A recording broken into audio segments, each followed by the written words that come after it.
He lived through movies, now a ghost is making him make one. Will this be worth his while, and will it work out? Let's find out.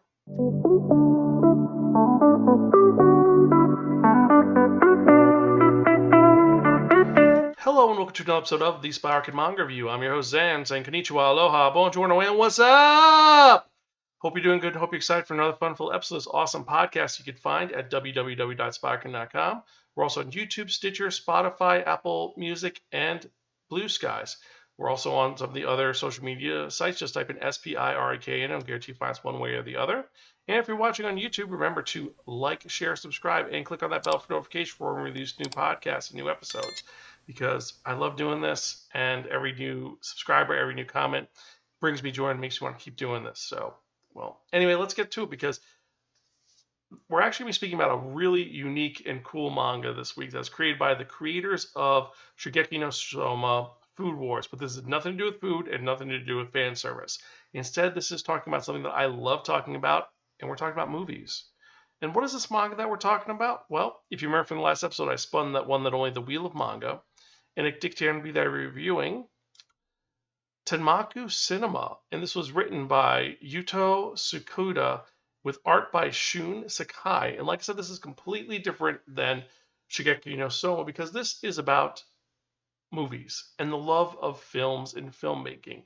This actually gets really deep into it in a very interesting way with a little bit of supernatural elements to it. And this is the story of Shinichi Hajime. He's a 14-year-old cinephile who loves movies. He's addicted to them. He goes there. He's actually the president of his junior high's club for film enthusiasts, and he goes crazy into it. And how crazy am I talking about? Well, just watching a normal movie. He goes to the first day, he stays to the end of the credits, and then he proceeds to analyze every single element and rates it with insane points. It makes no sense. He even gets to the point of commenting on the Kuleshov effect, which for those you don't know, the Kuleshov effect is a unique thing done in film where you show a close-up of someone's face, then you show an image, then you show the face again, and because of the image that's in between, it will actually change your perception of what the character is feeling. It's kind of unique. He also goes into other little film techniques, but the whole reason for this is when he was young, he was really sickly, and he couldn't do much, and he was constantly in the hospital, so his parents ended up getting him into movies, and he loves movies, and his friends actually are in his club because they like him, and they get hyped up by him loving movies. And he's actually a really smart kid. He's doing the best he can, and at 14 years old, he's got his stuff together. Just he's doing his thing until one day his arm starts acting kind of weird, and it turns out at the movie theater he got possessed. And what did he get possessed by? Is it a demon? Is it a monster? No. It's a film otaku whose name is Tenmaku Takehito. He's 18 years old and he's been dead for 30 years. And the whole thing is he was a screenwriter for the acclaimed director Ryo Shirakawa, who obviously is a made-up version of Akira Kurosawa. And he was writing films for him as a scriptwriter, and he was working on a last script, this script called The Fang. Never got it done, and he says, the last thing I want to do is I want to make this movie happen. If you can make that happen, I can pass it into the afterlife, and you'll never hear from me again. And obviously, Shinichi's like, yeah, I can't really help you there. I'm just a kid. But with his visual style, Hajime is someone who Tenmaku wants to make into a director because, like, you can shoot my film for me. We just need a star. And then he finds that one of the girls in the school named, my notes have disappeared from me. But one of his classmates, Hiromu, is a actress. And when Tenmaku sees her, he immediately writes a script, hands it to her, and says, I wrote this for you. I wrote this movie for you. Why don't you star in it? And so this begins Shinichi's career as a director with his ghostwriter, Tenmaku, helping him and him getting his friends to make a movie called The Shore. And that's what this manga is about. It is about him making this movie and all the ups and downs of it. More importantly, there's more going on, especially with his co-star, the person who's starring in this film, who has some issues that she doesn't want to talk about. And this is a love letter to movies and film. It is wonderfully done. It is very niche. It is really tropey. And if you're not into the trope, you're not going to like this at all. There's tons of film lingo and there's lots of elements to it. But the thing is that in the end, this is a story of a young man who's possessed. Who it's his reason to make this movie is because the ghost that's possessing him won't leave until he makes this movie. That's fine. However, eventually he's just like, I'm making the movie for fun, and you can stay with me. And it gets it kind of loops and doesn't do much, which is weird. And it kind of sits there and kind of just speculates and percolates. And with no surprise, this manga was canceled within 3 volumes. It does finish its first story arc, and it does have a good ending. Like any good movie, it does stick the landing, and you could have more, but it feels kind of rushed because it's like, okay, they make the movie, they go to the premiere, and then that's it. We see what happens in the future in a bonus chapter. This is very similar to Pampo the Cinephile. That is one of my favorite mangas I've read in the last 100 episodes. And it's a unique story of a assistant director who becomes a director because he writes scripts. He's a script writer and an editor. And this is similar, where it's about someone who loves film, who ends up getting in the film world and actually directs his first film. And we gotta love that. It's pretty badass. It's pretty cool. But like I said, the story kind of just meanders because once you have this situation, there's nothing holding them back. They're making their movie. They're doing good. You have this little subplot involving the actress and her issues, but for the most part, yeah, there's no real antagonist. Like eventually they throw in, oh, the mom of the actress might be an antagonist, but she's not really an antagonist. There's nothing they're striving against. It's pretty much just cakewalk. And I can see where it falls apart, but overall, it is a really enjoyable story. The art is well done. You've read Shingeki no Soma, Food Wars. You know how good the art is. So this is a great art style, and I love the design of Tenmaku and his ghostly nature. And when you get this flashback of his past, it does feel like an old movie. And there are these scenes that feel like you're watching a movie, and I love that attention to detail.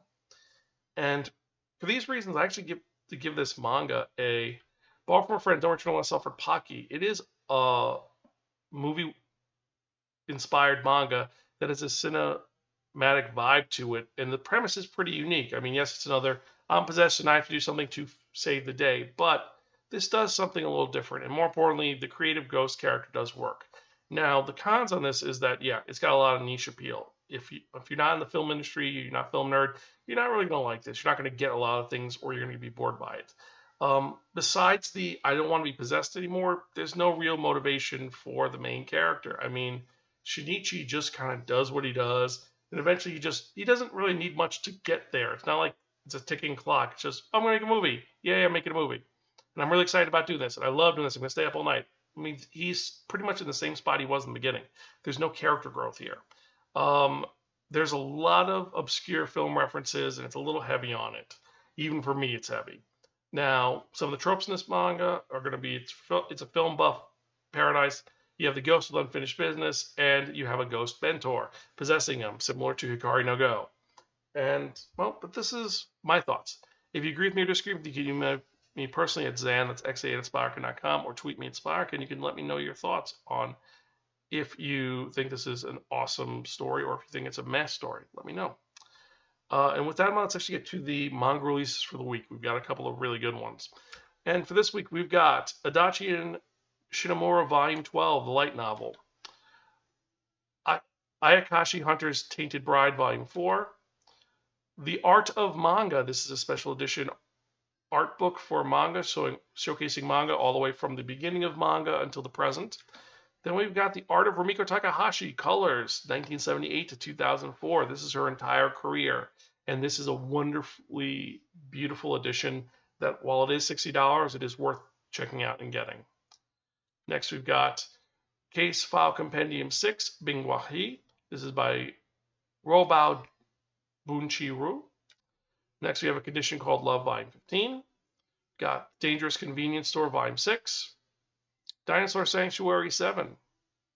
Eden Zero, Volume 33. This is the final volume of this series. I think this is the end of all of the Rave Master and Fairy Tale crossovers. So hopefully goes out in a bang. We got Arrow Ninja Scrolls, Volume 9. We've got Gai Tama, Volume 3. Gantz 6, the Omnibus. We've got Grandmaster of Demonic Cultivation, the manga, Volume 11. Himigashi Sakura is a Hot Mess, Volume 2. Hikari Man, 5-6. Honoko Akebane's Bodyguards, Volume 5. I'll Forget You Starting Today, Senpai, Volume 2. I'll Never Be Your Crown Princess, The Betrothed, Volume 3. Karate Survivor in Another World, Volume 8.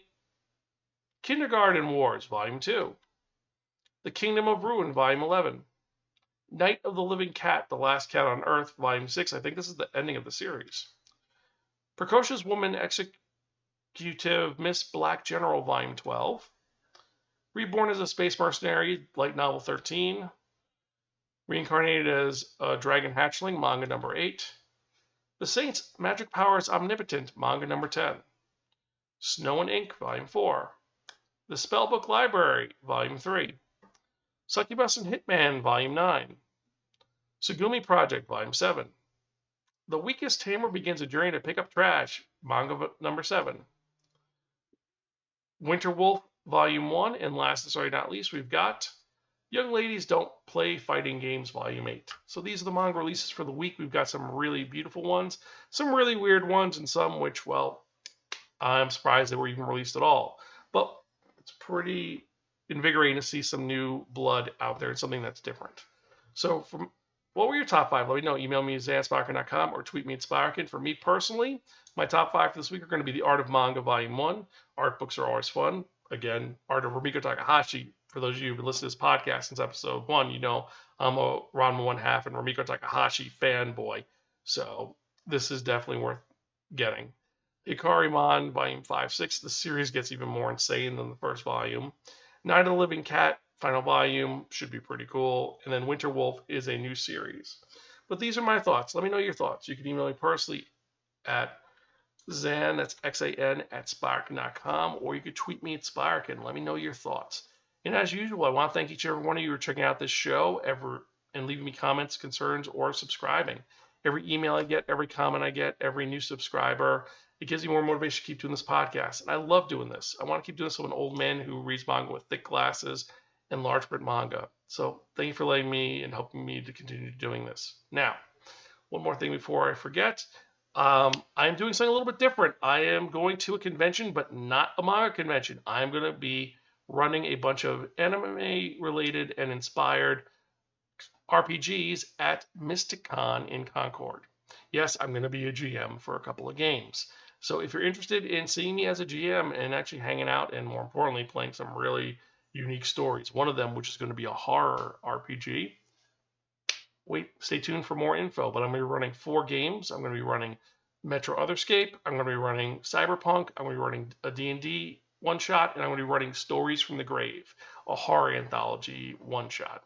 So let me know which ones you're most excited about. And more importantly, let's get to the part that you've all been waiting for. And you know what I'm talking about. I'm talking about that one, that only. The Wheel of Manga! Yes, friends, the Wheel of Manga, accept no substitute. Now, what is the Wheel of Manga? The Wheel of Manga is a Wheel of Fortune with 10 slots on it. What I'm going to do is I'm going to spin the wheel. Whatever number it lands on, that's the one I'm going to review in the next episode of the Spiraken Manga Review, episode 599. We are one away from episode 600. And since it's going to be October, it's going to be kind of cool. We've got some really good ones on here. So let's spin through a review, shall we?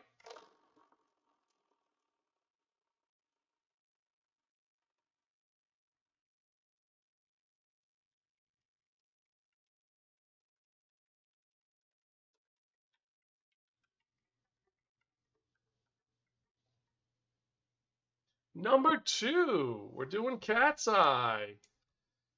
Yes, this is going to be a re-review from our first review of Cat's Eye, which was all the way back in episode 241, which was, I think 10 years ago at this point. So it's an old review. Let's see if my review holds up. If we go back to my original review, which is all the way back, let's see what I gave this.